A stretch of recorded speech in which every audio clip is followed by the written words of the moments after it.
just a good old boy who loves burning rubber and driving fast. You're tuned into the Clay Milligan YouTube channel, where you never know what you're gonna see.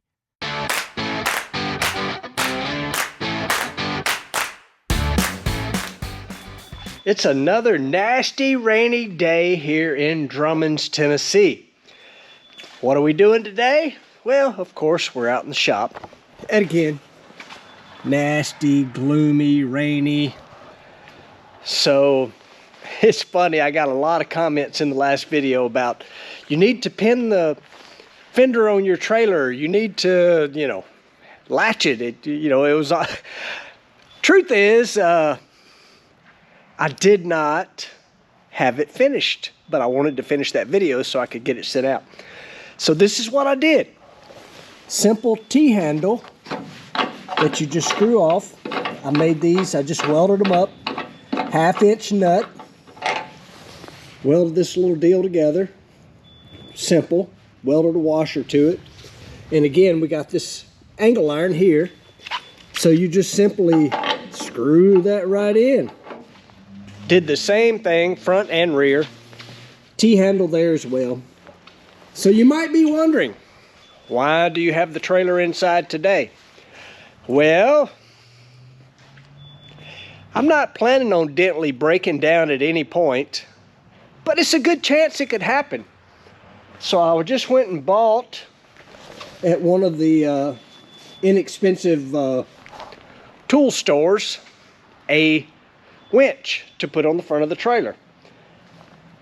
Talking to my buddy Mike Cotton, and he told me I was crazy, and I could be, but it has a rope instead of a cable.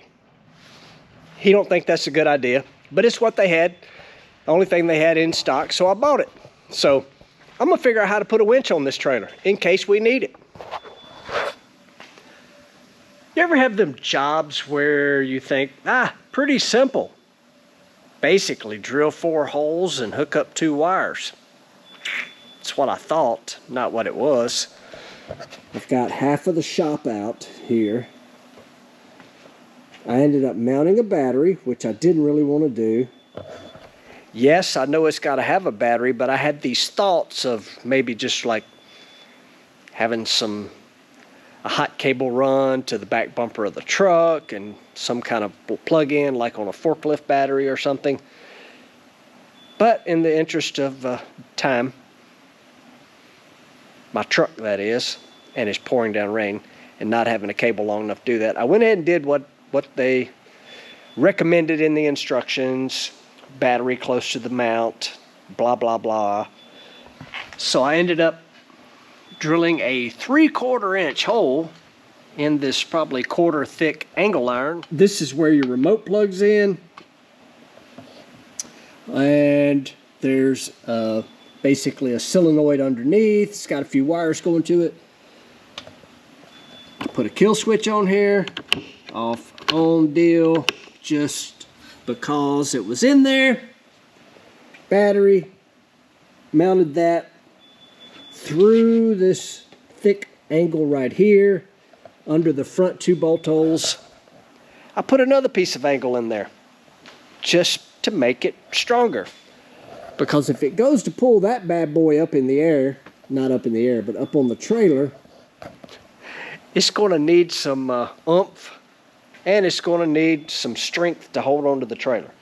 So, not planning on using the winch every time I load it, but I wanted to have one just because. But no matter what, I'm now prepared, other than putting all this stuff away. Take the winch, fresh battery. Oh, the battery. So y'all know, if you've been watching this channel, Donna has a really awesome Big Tex dump trailer. Guess where the battery and battery box right there came from? Right outside the door there is her Big Tex trailer. I might have stolen her battery and battery box. I did. Anyway, that's what's happening.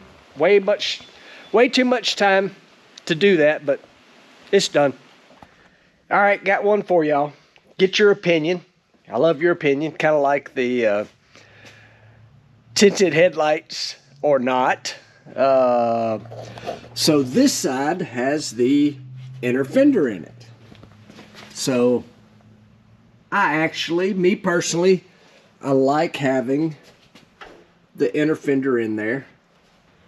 So Jeffrey had to cut these where, you know, the exhaust from the turbos can go through there. This looks a little odd because I've already got the wheel off. But what I wanted to show you guys, and again, I just told you I like having them in there, but boy, the access to everything is pretty amazing. Again, you can see how far back the engine is set in this under the cowl of the truck. And the reason I've got the inner fender out, we need to make it where we can get the valve covers off and on as easy as possible. Now, if you're on a drag and drive event, I don't know, you know, that you're going to be jacking the thing up, taking the tires off to lash the valves, but maybe inner fenders, yes or no? Comment down below. At least on Dentley. I think they need to be in everything else you drive all the time, but not planning on driving Dentley in the rain a whole lot unless we are on a drag and drive event. But anyway, what do y'all think? Taking full advantage of the old bin pack lift. Got the passenger side valve cover off. You can see I've installed the stud. So what I did was double nut them, screw them in with a drip of blue Loctite so that when you're taking them off and on, hopefully the stud will stay in. Get a little bit of view of our, let me move my light a little better here, of the nice T&D rockers that are on this thing. So while I'm here, I'm going to do the valve lash, check the plugs, get, hadn't got a lot of miles on it, but it's ran, so, you know, while I'm making things better to work on, I'm also going to kind of do a little health check on what the plugs look like, check the gap on them, that sort of thing, and probably we'll just go ahead and stick a new set of Denzos in this thing, and I'll check back in momentarily. We're making this thing better. Dentley! Alright folks, it's like near 60 degrees out today almost. We got our studs put in the valve covers and figured why not take Dentley out for a little ride, make sure we have no leaks, see if we're getting any closer on brakes not going in and out on this thing, hydro boost problems, but let's go take Dentley for a little spin.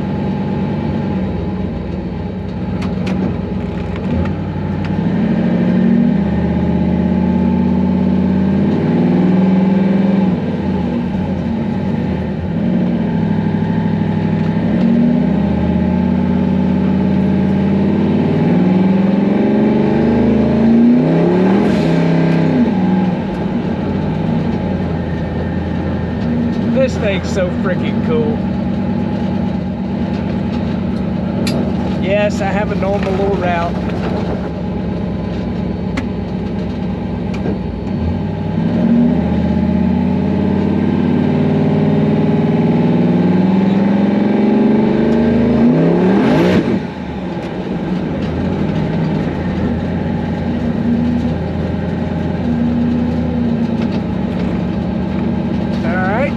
Gave her a little throttle, obviously. Now I have no throttle pedal.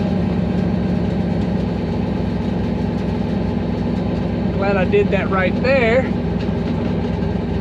Hopefully it'll idle its way back into the shop here. We lost throttle pedal, y'all. Sounded good though, didn't it? Come on, baby. Idle on back up in here.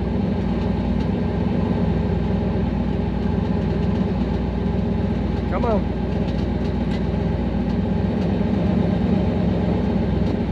And of course it's starting to rain.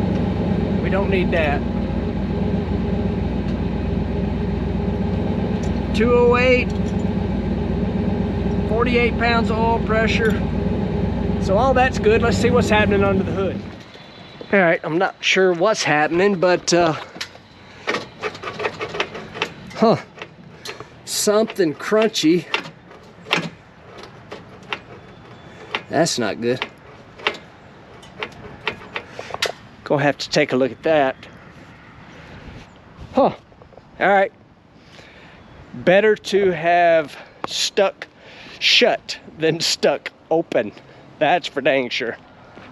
Gotta love the not new car bugs, new truck bugs. Oh, Dentley. That's Dentley. So Dentley's got this big old fast 102 big mouth throttle body. And if you look, you can see where Jeff welded on it. So it had a little burr. Jeff welded this piece on to put the quick seals on from Race Parts Solutions. Had a little burr, got in there, and just took the charge pipe off. Good to go. Good to go. Learning as we go about this turbo stuff. We'll get it figured out. The little things continue. So Dentley here still got his power windows. The window on the passenger side would only roll down from the driver's side. So I ordered some new switches. Just got them put in, new switches so all the windows are working. And now you can roll the window down from that side. Put a new switch in on that side. Weird. I put that switch in first and the window still would not go up and down from that side, but it would go up and down from the driver's side. So I put the new switch panel in on this side. Now the window works on that side. I don't understand all that, but just picking away at the little things on Dentley to make it nicer. I know y'all are ready for a burnout. I am too. Got to catch some good weather. Get this thing on the dyno. I'm ready for some sunshine and some tire smoke. So it don't matter if it's a hot rod, a race car, whatever it is. If you stomp on the loud pedal, you're gonna have problem. So showed you the little rip I made in Dentley. And you know, had the little booger in the throttle blade deal. So I put the thing on the lift and I'm like, sounds a little something a little weird. Anyway, let me show you what we got going and what I'm working on at the moment. If you look right here, you will see I've got the entire front off of Dentley. Pull the intercooler off. Pull the charge pipe off. There's the front bumper, which weighs about 100 pounds. At least. Maybe not, but it's heavy when you're doing it by yourself. So why have I done all of that? Well, here's the reason why. We broke, this is the intercooler. I've got it all covered in plastic. Getting ready to do the, what do you call that? Rattle can powder coat job. So we broke a weld on the intercooler. And I took it to a buddy of mine named Mike Abbott. Has a hot rod shop in Memphis called Steel Rose Metal Co. And he patched her up for me. Why it did this, I don't know. I've done called precision turbo, and we talked about something possibly with the blow-off valve, vacuum source, not sure, which is scary. And it comes back to me. Shouldn't be getting after the throttle when the thing's really not tuned, but y'all saw the little rip I made. It was just a quick little rip, but I was not data logging, so I don't know how much boost pressure it made. I don't know none of that stuff. But at any rate, powder coat in a can coming up. Looking good. Taped her off there like I showed you. A little bit of powder coat in the can. I love this stuff. So while that's drying, because it's, I don't know, 40 degrees out here. I hate the cold. The older I get, the more I hate the cold. So the other thing I'm doing right now, I guess it would be like preventive maintenance, or maybe not preventive maintenance, but being prepared for hopefully when we do a drag and drive event, and also comparing Baby D and Dentley a little bit. So went and ordered from Standard a crank position sensor. So I did not know, I couldn't remember what Baby D was. I know what engine that is. That is the 5.7 police car engine. So that's what I ordered, was a crank sensor for that. Got under there and checked, and it fits. So the next thing I did was pull the starter off of Dentley, and it does not fit. So if you look, you can see that one is much larger than the other. I'm doing a horrible job showing y'all this. So those two will not interchange. So I got to get a spare one for Dentley just so that I have one in there. Probably the next thing I'm gonna check is cam sensor. I hope I never need these things, but a sure way, I think, to not need it is to have it. If we do a drag and drive event, I want to have this stuff with me so that I have it with me. Anyway, this has been a hodgepodge of things going on around the shop. Cannot begin to tell you folks how much I appreciate you watching. These videos are fun for me to do. I love being out here working on stuff, and I love sharing it with you. If you guys got questions, never hesitate. Send them to me.